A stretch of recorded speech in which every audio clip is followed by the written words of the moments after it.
अस्सलामुअलैकुम।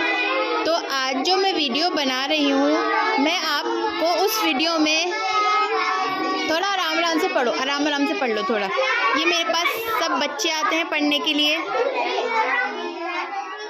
ये सब बच्चे हैं मेरे पास आते हैं पढ़ने के लिए, और भी बहुत सारे बच्चे आते हैं और काफ़ी लड़कियों को मैं कुरान पाक पहले भी पढ़ा चुकी हूँ। तो मैं जो आज आपको वीडियो में बताऊँगी, उस वीडियो को देखकर अगर आपकी कुरान पाक में पढ़ने में गलती होंगी, अगर आपने तजवीज़ से कुरान पाक को नहीं पढ़ा, तो इंशाल्लाह ये वीडियो देखकर आपको तजवीज़ से कुरान पाक पढ़ना ज़रूर आ जाएगा। ठीक है, देखो। तो सबसे पहले अर्शद इधर आओ, ये फ़ोन पकड़ो, इस तरह पकड़ लो ये फ़ोन, ये नज़र आना चाहिए। तो ये सबसे पहले इधर आ जाओ, थोड़ा आगे आ जाओ। ये जो हमने, ये सबसे ज़्यादा जो ज़रूरी है, नूरानी कायदा पढ़ना बहुत ज़्यादा ज़रूरी है। अगर आपने तजवीज़ से नहीं पढ़ रखा किसी ने भी कुरान पाक, तो आप नूरानी कायदा पढ़ लें। इंशाल्लाह आपका कुरान पाक में जो भी गलतियाँ होंगी, वो सारी गलतियाँ एकदम ठीक हो जाएंगी। तो मैं आपको उसी के अकॉर्डिंग बता रही हूँ। तो ये नूरानी कायदा, इसको पढ़ना बहुत ज़्यादा ज़रूरी है। तो सबसे पहले जो मैं सबसे पहली बात बता रही हूँ आपको,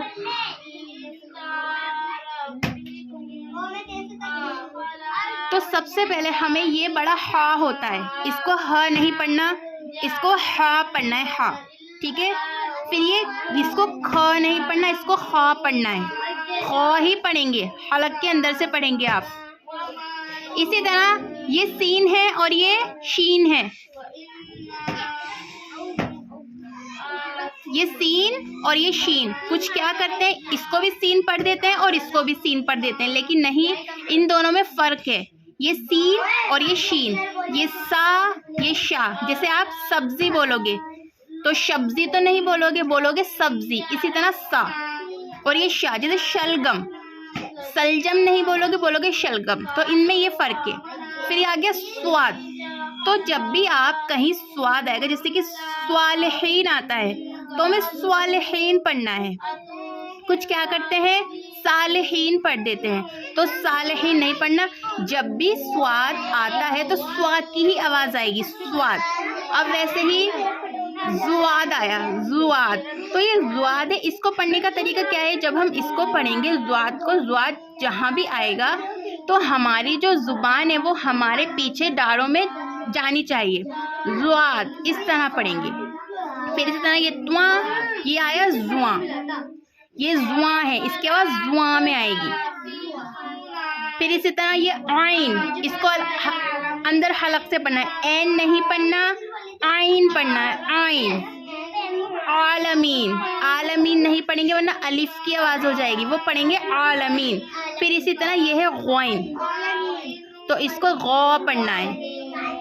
जैसे गाफिलीन, तो गाफिलीन नहीं पढ़ना, गौ, गैन निकालेंगे, जैसे गफूरुर रहीम, इस तरह से। ठीक है, फिर इसी तरह ये फा हो गया। अब ये काफ और ये काफ, इसको हम हलक से निकालेंगे क्योंकि बड़ा काफ है, ये काफ है, काफ, का पढ़ेंगे इसको। और ये हमारा हो गया का, इसको सिंपल नॉर्मल पढ़ेंगे का। ठीक है, काफ। ये लाम हो गया, ये मीम, ये नून, ये वाव, ये छोटा हा, इसको सिंपल हा पढ़ना है। और जो बड़ा हा है उसको हा पढ़ना है, ये हा, ये हा, और ये सिर्फ जहाँ भी आएगा इसको ह।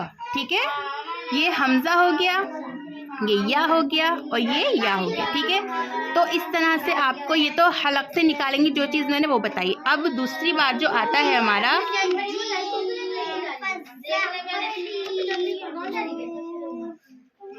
तो इसी तरह जहाँ भी हमारा ज़बर ज़ेर पेश खाली आएगा, जैसे कि मान लो ये खाली ज़बर है सारे में,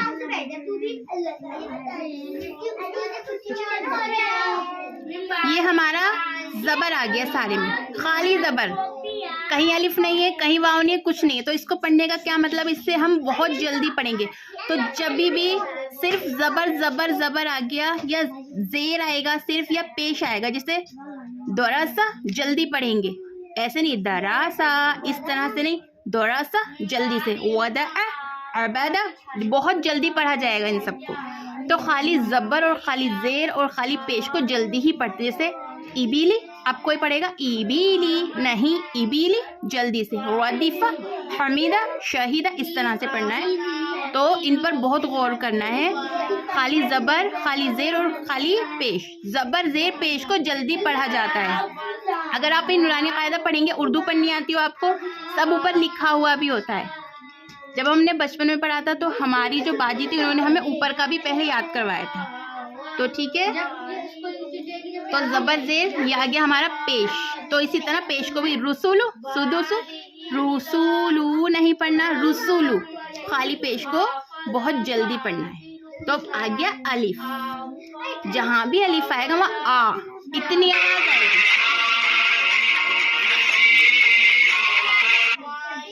तो जब भी अलिफ आएगा हमारा, हमें आ की आवाज निकालनी पड़ेगी। ज़्यादा थोड़ा मुंह खोलना पड़ेगा।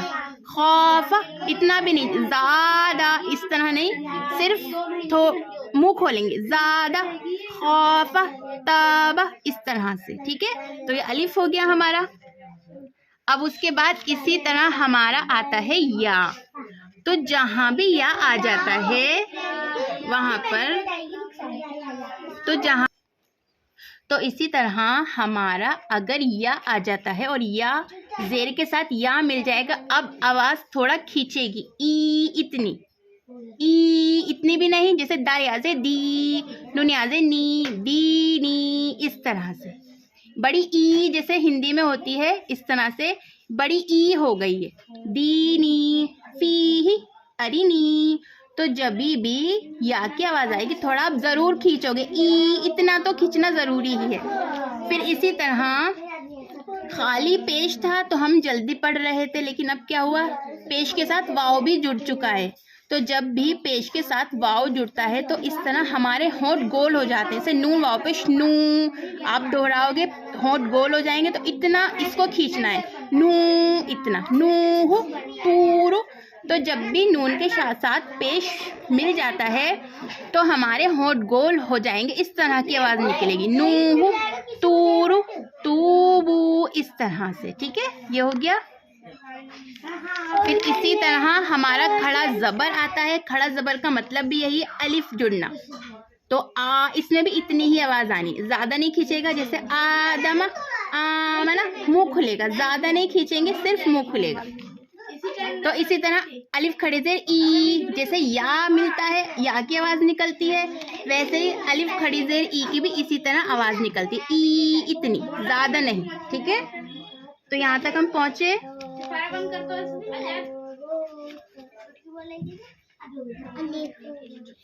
इसको चेंज करना बाबू, चेंज करो अर्शद। अब इसी तरह ये उल्टा पेश होता है। ठीक है, इस तरह से ये उल्टा पेश होता है। उल्टे पेश का क्या मतलब है, अलिफ के साथ पेश के साथ वाव जुड़ जाना। इतनी आवाज़, इतनी ही उल्टे पेश में आवाज़ आएगी। ऊ, इस तरह से। लहू, इतनी, इसमें भी होंठ गोल होंगे। इसकी भी सेम वही आवाज़ है, उल्टे पेश की भी। इसका भी वही मतलब है, जो पेश के साथ वाव जुड़कर मतलब है, वही इसका है उल्टे पेश का। रोको भी, थोड़ा आगे कर लो, इस पर रखना। ठीक है, सिपारे पर। अब इसी तरह ज़बर के साथ अगर वाव आ जाए तो आओ की आवाज़ आती है। ओ नहीं पढ़ना है, आओ की आवाज़ आनी चाहिए। आओ, ओ की, जैसे कोई इस तरह पढ़ते हैं ओ बो, तो ये नहीं है, ये आओ है। अलिफ वाव ज़बर आओ, बा वाव ज़बर बाओ। जैसे कि ओफी, गलत, ओफी नहीं है, ये है औफी। हौला, कौमु, इस तरह से। ठीक है, तो ओ नहीं पढ़ना। अगर आप ओ पढ़ते हैं, जैसे सोफ़ा, कोसरा, शरऊहु, ये आप गलत पढ़ रहे हैं, तो इनमें से औ की आवाज़ आएगी। औफी, हौला, सौमु, सौफ़ा, इस तरह की आवाज़ आएगी। फिर इसी तरह अलिफ या ज़बर आई, इनमें आई की आवाज़ आनी चाहिए। जब भी या किसी के साथ ऐड होगा तो आई, आई की ही आवाज़ आएगी। जैसे कोई ऐना पढ़ दे या इस तरह से, तो ऐना, त्वैफ़ु, अबवैहि, इस तरह आई की आवाज़ आएगी, याद रखना।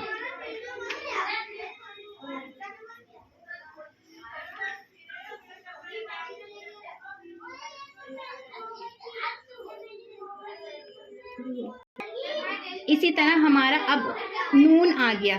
तो नून अंता नहीं पढ़ना। जब भी नून आएगा गुन्ना होगा। गुन्ना का मतलब होता है इसको हम थोड़ा नाक में ठहराएंगे, जैसे अंता, जी रख कर आ जाओ। अंता इस तरह मुंजिरु। जब भी नून कहीं पर मिलेगा जी जाओ लेकर आओ तो नून की आवाज़ अंता मुंजिरु गुन्ना करना है। गुन्ना का मतलब होता है इसको थोड़ा सा हमें नाक में रखना है, ठीक है। तो ये बहुत अहम बात है, मैं वही बता रही हूँ जो ज़्यादा अहम बात है। अब ये हमारा आता है तशदीद, इसे हम तशदीद बोलते हैं। कभी कभी किसी को ये भी नहीं पता होता ये क्या है, तो ये तशदीद होती है। इसका मतलब होता है कि जिसके भी ऊपर आ जाए कि उसको 2 मरतबा पढ़ना पड़ेगा हमें। तो अब बा इब्बा, तो जिसके ऊपर भी तशदीद आएगी उसको 2 मरतबा ही पढ़ना है।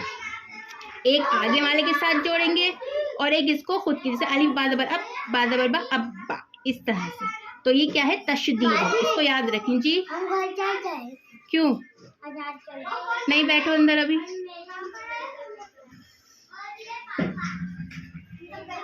अब जो सबसे जरूरी आया, अल्लाह का नाम जब भी आएगा जबर के साथ तो हमें पुर करना होता है। पुर का मतलब होता है उसको मोटा कर कर पढ़ना है।